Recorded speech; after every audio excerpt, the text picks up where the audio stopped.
So O would be overharvesting. Overharvesting in the ocean, 90% of large ocean fish are now gone. 90% of the large predatory fish. Bluefin tuna, here's a picture of bluefin tuna in the top. Marlin, sharks, swordfish, cod, and halibut all are in serious shape due to overharvesting. Another side effect of overharvesting is that 20% of commercial fish harvest is killed and discarded as bycatch. So dolphins, albatrosses, sea turtles, fish, all kinds of species are caught in addition to the target fish and killed as a result. Not always killed, but often killed as a result of the harvesting. Another problem is illegal trade in wildlife parts. This is second only to the illegal drug trade, and it definitely contributes to extinctions also. So habitat problems, hunting, other pressures. Tigers are now have now disappeared from 93% of their geographic range.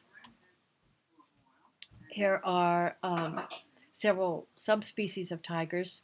The orange is the range in 1800. The red is what's left of their range today. So they've shrunk considerably from where they were before. And then who needs a polar bear?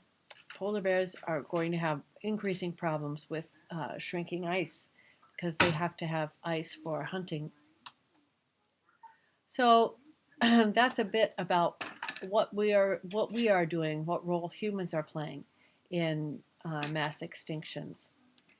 And why should we care about it? Well, to keep every cog and wheel is the first precaution of intelligent tinkering. To keep every cog and wheel. Now, if you were putting together, let's say, a bike or some new machine that you got in the mail or for Christmas, and would you, as you're putting together to the bike, just discard parts that came with it that, oh, heck, I don't need these bolts, and I'm not going to use these other parts, these gears and stuff. I'm going to make it without it. Well, you can imagine that it probably wouldn't run properly. And I don't think most people would put together a machine and assume that they could just discard parts willy-nilly and still have the machine work properly. And yet they seem to think that the ecosystem should be able to do that when it can't. So why should we care? Because the Earth's life support systems require thousands and thousands of species on a worldwide basis in order to run our life support systems. So if we were saying that we're on a spaceship and we need certain things for our life support systems, we probably just wouldn't chuck them overboard. And yet that's essentially what we're doing with our species on the planet.